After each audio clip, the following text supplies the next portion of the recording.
Marie, euh, je vais partager de nouveau, on va dire, comme Benjamin, on a travaillé sur un nuage de mots à travers ce qu'on a parlé et discuté ensemble. Et ce que je voulais savoir avec toi, Marie, on a parlé d'adaptation. On a parlé que les gens peuvent avoir un seuil d'adaptation différent d'une personne à une autre. Et on a parlé, on va dire, des comportements, des angoisses, des dépressions, de la psychose. Peut-on aller un peu plus loin et parler et plus, comment dire, donner une idée à nos participants de ces mots et mettre des mots sur nos angoisses et nos dépressions et peut-être les solutions pour ce qui se passe aujourd'hui? Oui, je souhaite mettre l'accent sur le principe de répétition dans ce qu'on vit. Qu'est-ce que ça veut dire? L'événement de cette pandémie a créé une rupture dans notre vie. On avait une vie qu'on considère normale et même là actuellement on est nostalgique pour ce qu'on avait dans le passé. Et donc, il y a un point où il y avait un avant et maintenant il y a un après. Et actuellement, on vit un présent insécure. Donc, cette rupture, on doit la prendre en considération parce qu'on ne peut plus avoir comme avant. Les angoisses sont là. Il y a, comme Benjamin l'a bien indiqué, plusieurs types d'angoisses. Chaque être humain s'adapte différemment, mais il faut savoir qu'il y a des angoisses structurantes et des angoisses plutôt pathologiques. Les angoisses structurantes sont toutes les angoisses que nous avons vécues depuis bébé jusqu'aux âges où on avait peur du noir, peur du loup, où on se sentait en insécurité dans certains endroits, etc.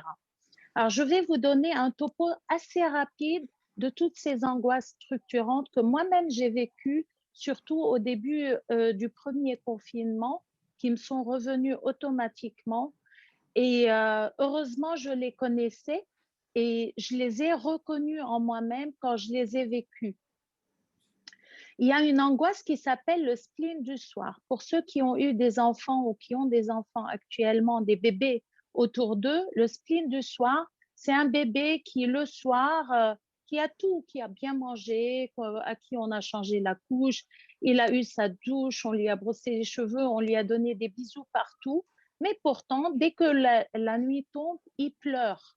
Dès que le soleil tombe, il pleure. C'est le symbole de quelque chose qui a été actif toute la journée et qui se remet au calme le soir. Et se remettre au calme, ça fait revivre quelque chose de l'ordre de ce qu'on appelle l'angoisse de mort, qui est une angoisse qui nous stimule dans la vie. Donc le spleen du soir, c'est on se met à pleurer quand le soleil se couche. Quand ça nous arrive, sachez que c'est une répétition de quelque chose qu'on a connu dans le passé et dans des moments où ça nous échappe, ça peut revenir et le fait de laisser venir et de vivre ces pleurs-là, c'est très structurant. Le plus important, la règle numéro un, c'est de reconnaître ce qui nous arrive et de savoir ce que c'est. Les bouffées d'angoisse sans nom, hein, le je ne sais pas ce qui m'arrive, ouvrez les fenêtres, j'ai envie de manger, non, je veux jouer au jeu de cartes, ah non, non, non, je regarde la télé, c'est plus tranquille et je ne sais plus qu'est-ce que je veux. Et il y a des choses qui sont sans nom qui me viennent et qui sont confuses. Et je sens que je ne suis pas moi-même. Ces moments sont nécessaires parce que je suis en train de me réorganiser et me réadapter dans la vie. Une réadaptation, ça ne se passe pas comme ça d'une manière linéaire et d'une manière sans... On entend les bruits chez moi, excusez-moi. Il y a certaines angoisses face à l'imprévu, à l'inconnu. Voilà, comme je vous disais tout à l'heure, on aime maîtriser les choses. Et une angoisse qui monte, je maîtrise plus les choses. C'est très structurant, parce que je m'angoisse parce que ça m'échappe. C'est très normal. Celui qui s'angoisse pas de nos jours, là maintenant dans cette pandémie, il n'est pas normal. Celui qui dit, ah moi ma vie, j'ai une maman qui m'a dit, moi j'ai bien vécu le confinement, j'ai donné les leçons à mes filles, elle a 4 filles, et tout était lune de miel. J'ai trouvé ça un peu défensif, on va dire. C'est quelqu'un qui a mis l'angoisse de côté. Et il y a beaucoup de nous qui ont besoin de mettre l'angoisse de côté parce qu'affronter son angoisse, des fois, c'est tellement désastrant parce que après, ça fait une avalanche d'autres choses qui étaient cachées, comme ton nuage de mots, je t'ai dit l'autre jour, Nada. Il montre pas tout ce qu'on a dit, donc il cache comme dans l'inconscient des choses qui sont refoulées ou mises de côté parce que voilà, si on les affronte, ça va nous faire écrouler. Donc, pardon, Nada, je l'ai fini, comme ça sert à tout le monde. Ok. Hmm? Le sentiment d'abandon, parce que, par exemple, là, on travaille et on réduit notre temps à 80%, chômage partiel, ou on perd le travail. Nous, les êtres humains, Benjamin, tu as développé ça et tu peux le développer après que je parle. Nous sommes basés sur des mécanismes d'attachement et là, l'attachement est par principe maternel, mais là, il est aussi paternel dans un sens où on s'attache à notre hiérarchie, à ce qu'elle nous garde au travail, à ce qu'elle nous garde, déclare en arrêt, comment on appelle ça, chômage partiel, etc. Le sentiment d'abandon à ces moments, c'est très normal et c'est structurant. La peur de la maladie, la peur de la mort, le sadisme. On vit une pandémie où le virus, il est sournois, il est silencieux. Si on devient sadique comme ce virus, c'est très structurant. On laisse sortir. Ça ne veut pas dire on reste comme ça. Je ne vous dis pas on les vit et on reste comme ça, mais on les reconnaît et on les travaille autour de nous. On ne s'isole pas dans ça. Chercher le sentiment d'exister, on fait plein de choses et on publie plein de choses sur nos réseaux sociaux pour se sentir exister. On est un peu expansif et narcissique en ce moment. C'est structurant. S'il vous plaît, acceptez ça. Le deuil, je me sens en deuil, en déprime, pas en dépression, mais en déprime. Je me sens privée, il y a quelque chose qui me manque. Je cherche à compenser, j'achète un peu plus, je consomme un peu plus de Kessara, de un verre de vin, etc. Tout ça, acceptez-le, c'est structurant, mais l'essentiel, que ça ne devienne pas chronique. C'est tout ce que je veux dire. Merci, Nada. J'ai une question encore, Marie. Quand on a parlé d'adaptation.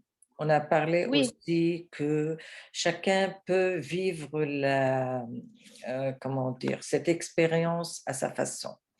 C'est pour ça, je te pose la question, et on a déjà parlé.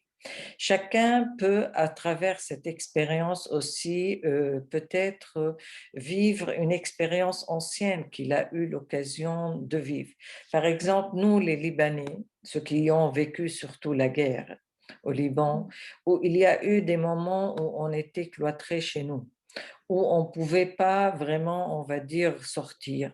Le fait de vivre le confinement de nouveau, ça nous ramène à des souvenirs, et des souvenirs qui sont généralement pas très agréables.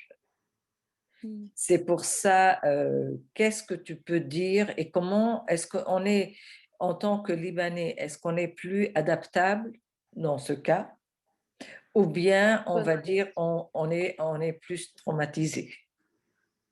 Bah, on est les deux, hein.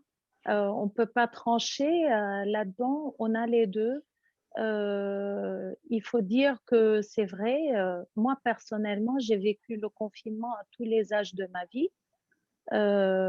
Jusqu'à ce que j'ai émigré en France, j'ai eu plein de confinements, certains sous les bombes, certains sous les avions invasives comme ce virus, hein.